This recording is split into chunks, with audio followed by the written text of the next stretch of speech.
Happy Monday everybody. Today we're going to be looking at how to use masking fluid. So I've got Terry Harrison's masking fluid, which does have a slight blue tinge on it. You can get all types of masking fluid, but this one is my favourite one.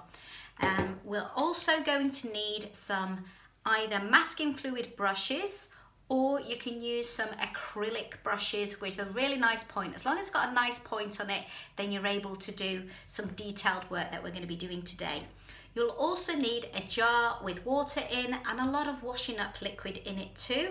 This really helps because as we're using the masking fluid, it can start to glue all the brush ends together. So as we're using it, after a few strokes, we will actually wash it, clean it off, wipe it off, and then use it back into the masking fluid again.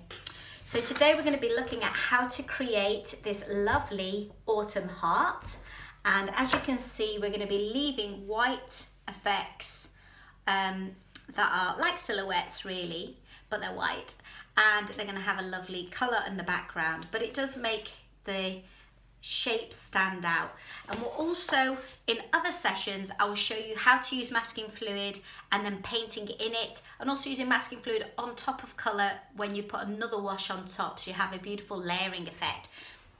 Anyway, we'll get to it, and I hope you really enjoy this session. Please let me know in the comments below how you're getting on, and also if you like this video, please like and subscribe down at the bottom. Have a fab time and be creative everybody.